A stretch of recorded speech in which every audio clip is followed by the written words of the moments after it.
Hello दोस्तों, welcome to ट्रांजेंट classes. तो आशा રાખું છું તમે બધા મજામાં છો, મસ્ત છો। તો જેટકો PA1 ના ડોક્યુમેન્ટ વેરિફિકેશન નું લિસ્ટ આવી ગયું છે, બરાબર। જેટલા પણ લોકોને ડોક્યુમેન્ટ વેરિફિકેશન છે એ લોકોને મેની મેની કોંગ્રેચ્યુલેશન્સ। એટલે એક સ્ટેપ તમે નજીક પહોંચી ગયા છો તમારા નોકરીના સુધી, બરાબર। 19 તારીખે બધાયનું ડોક્યુમેન્ટ વેરિફિકેશન છે। લિસ્ટ આપણા બધા જ WhatsApp ગ્રુપ, ટેલિગ્રામ ગ્રુપની અંદર મેં શેર કરી દીધું છે, બરાબર। એમાં ન જોડાયો હોય તો જોડાઈ જાજો, ઓકે। હવે ડોક્યુમેન્ટ વેરિફિકેશન માટે કઈ કઈ પ્રોસેસ કરવાની છે, આગળ તમારે શું શું લઈ જવાનું છે એની અંદર, તો એના વિશે આપણે આ વિડિયોની અંદર ચર્ચા કરીએ, જેથી તમને બેઝિક આઈડિયા આવે કે ભાઈ તમને કઈ પ્રોબ્લેમ ના આવે ને તમારે શું શું ડોક્યુમેન્ટ લઈ જવાના છે, શું નથી લઈ જવાનું, બધું તમને આઈડિયા આવતો જાય, ઓકે। એની પણ PDF જે છે એ આપણા WhatsApp ગ્રુપ અને આપણા ટેલિગ્રામ ગ્રુપની અંદર મેં શેર કરી દીધી છે, એટલે ત્યાંથી પણ તમે વાંચી શકો છો, અથવા તમે વિડિયો જોશો તો પણ તમને કઈ પ્રોબ્લેમ નહીં આવે, બરાબર। એક Annexer 1 Annexer 2 તમે વેબસાઇટ ઉપરથી ડાઉનલોડ કરી શકો છો, અથવા આપણા ગ્રુપમાંથી પણ ડાઉનલોડ કરી શકો છો, ઓકે। વન બાય વન આપણે જોતા જઈએ કે ભાઈ કયા કયા ડોક્યુમેન્ટ્સની જરૂર તમારે પડવાની છે, ઓકે। ઓકે ફ્રેન્ડ્સ, તો હવે તમને અહીંયા બાજુમાં PDF દેખાતી હશે, જે PDF જેટકોની વેબસાઇટ ઉપર છે એ જ PDF તમને અહીંયા દેખાતી હશે, બરાબર। તો કયા કયા ડોક્યુમેન્ટ્સ છે એ આપણે વન બાય વન જોતા જઈએ। સૌથી પહેલા તમારે દેખાતું હશે list of document for verification for the post of વિદ્યુત સહાયક પ્લાન્ટ એટેન્ડન્ટ ગ્રેડ 1। આના માટેનું આપણે ડોક્યુમેન્ટ વેરિફિકેશન માટેનું છે, બરાબર। સૌથી પહેલા તમારે લઈ જવાનું છે online application from along with 2 passport recent photo, બરાબર। Recent passport size photograph should be affix on the space provide on the application form. હવે તમારે તમારું ઓનલાઈન એપ્લિકેશન જે તે દિવસે તમે ફોર્મ ભર્યું હતું એ ઓનલાઈન એપ્લિકેશનની તમારે એક પ્રિન્ટ લઈ જવાની છે, એક અથવા બે લઈ જાવ તો તમારા માટે બેનિફિટ રહેશે, બરાબર। અને એની અંદર તમારે તમારો રિસેન્ટ પાસપોર્ટ સાઇઝ ફોટો પણ જે તમે ઓનલાઈન એપ્લિકેશનમાં અપલોડ કર્યો હતો ને એ તમારે આની અંદર લઈ જવાનો છે, અને જ્યાં જગ્યા આપેલી છે ત્યાં તમારે ચોંટાડી દેવાનો છે, ક્લિયર અહીંયા સુધી। ત્યાર પછી તમારે લઈ જવાનું છે હવે જે self attested copy, self attested કોપીનો મતલબ સ્કૂલ લિવિંગ સર્ટિફિકેટ તમારે તમારું લઈ જવાનું છે, ઓલ માર્કશીટ ઓફ ડિપ્લોમાના બધા જ સેમેસ્ટરના માર્કશીટ, સેમ 1 2 3 4 5 6 6 સેમેસ્ટરના માર્કશીટ તમારે લઈ જવાની છે, બરાબર। પછી ખાસ ધ્યાન રાખજો, અગર તમને બેકલોગ આવી હોય તો એનું પણ પાસ થયા એની માર્કશીટ તમારે લઈ જવાની છે, બરાબર। બેકલોગ આવી હોય ને પાસ થયા હોય તો એની પણ માર્કશીટ તમારે લઈ જવાની થશે, ઓકે। ત્યાર પછી certificate from the institute university mentioning the percentage marks obtained in the case grading system। percentage certificate લઈ જવાનું છે, GTU માંથી મળી જશે। 19 તારીખે છે, કદાચ તમે ન હોય તમારી પાસે તો GTU ની વેબસાઇટમાંથી તમે ઓનલાઈન તમે એમાંથી ડાયરેક્ટ તમે મેળવી શકો છો, બરાબર। એટલે 2 કે 3 દિવસની અંદર તમારા ઘરે આવી જશે, ઓનલાઈન ફોર્મ ભરીને ડાયરેક્ટ તમારા ઘરે 2-3 દિવસની અંદર આવી જશે, બરાબર। તો એ તમે ત્યાંથી મેળવી શકો છો પર્સન્ટેજ સર્ટિફિકેટ, ડિપ્લોમાના તમારા જે તમારા CGPA છે, CGPA ટુ પર્સન્ટેજ, એટલે એ તમારું ત્યાં મેચ કરશે, તમે જે આપણા ફોર્મ ભરતી વખતે લખ્યા છે તો એ બધા મેચ કરવા માટે પર્સન્ટેજ સર્ટિફિકેટ આપણી પાસે હોવું જોઈએ। ત્યાર પછી ડિપ્લોમાનું સર્ટિફિકેટ, આપણે જે તમે ડિપ્લોમાનું મેઇન સર્ટિફિકેટ આવ્યું હોય ડિપ્લોમાનું certificate, caste certificate SC ST EWS, બરાબર। SCBC certificate issue by authority of Gujarat state, Gujarat સ્ટેટના વિદ્યાર્થી મિત્રો માટે, બરાબર। ગુજરાત સ્ટેટનું કાસ્ટ સર્ટિફિકેટ, બરાબર। SC ST SCBC OBC માં તમે આવતા હોય તો એના માટેનું કાસ્ટ સર્ટિફિકેટ। ત્યાર પછી in case of SCBC candidate latest non criminal certificate issued by Gujarat, issued in ગુજરાતીમાં જે સર્ટિફિકેટ આવે છે નોન ક્રિમિનલનું એ તમારે લઈ જવાનું છે, બરાબર। અને EWS ના કેન્ડિડેટ હોય તો એ લોકોએ EWS નું કેન્ડિડેટ EWS નું સર્ટિફિકેટ, ત્યાર પછી સાથે સાથે એમાં એનું જે ઇન્કમ સર્ટિફિકેટ હોય તો એ પણ તમારે સાથે લઈ જવાનું થશે, ઓકે।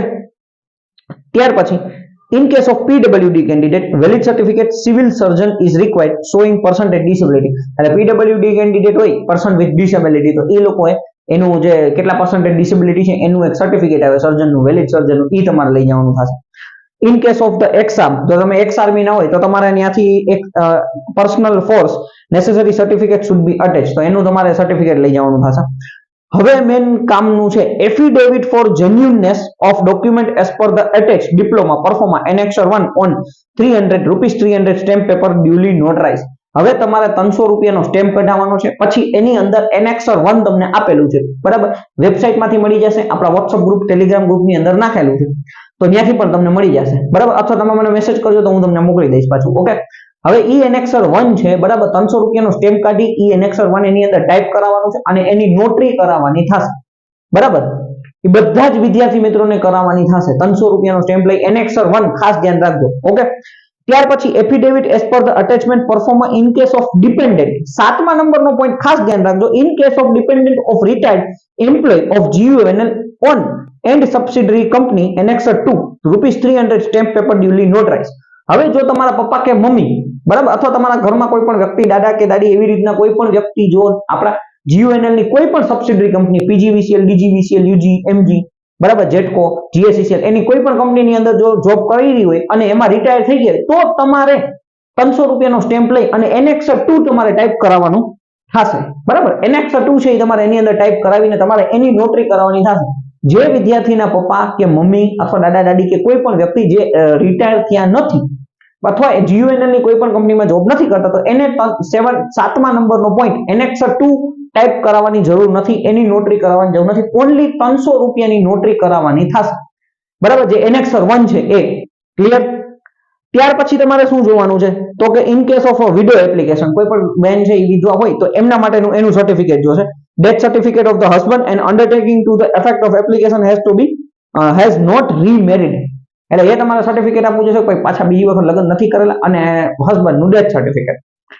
ત્યાર પછી NOC from the present employment in application applicable in case of candidate working government, semi government of PSU organized. તમે કોઈ પણ જો ગવર્નમેન્ટ જોબ કરતા હોય, બરાબર, તો તમારે ત્યાંથી NOC લેવાની થશે.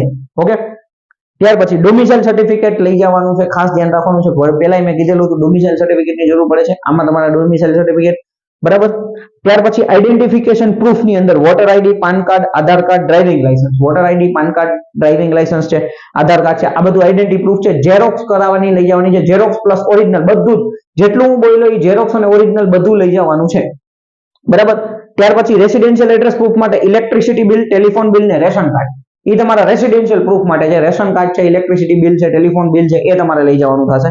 અને એની અધર સર્ટિફિકેટ એન્ડ ડોક્યુમેન્ટ એપ્લિકેબલ, બરાબર. બીજા કોઈ પણ વધારાના સર્ટિફિકેટ હોય તો આમાં 10માનું માંગ્યું નથી, તમે 10મું ધોરણ કરેલું હોય તો 10માનું તમે રિઝલ્ટ લઈ જાજો. ફર્સ્ટ ટ્રાયલ નું સર્ટિફિકેટ હોય તો ફર્સ્ટ ટ્રાયલ નું સર્ટિફિકેટ લઈ જશો.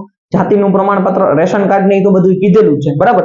એટલે જેટલું અહીંયા લિસ્ટ આપેલું છે એ બધાયનું તમારે ઓરિજિનલ ભેરું કરવાનું છે, સાથે સાથે ઝેરોક્સ કરવાનું છે. અને એની અંદર સેલ્ફ એટેસ્ટેડ એટલે કે તમારી સહી ખાલી તમારે એક ઝેરોક્સ ની અંદર તમારે તમારી સહી કરવાની થશે.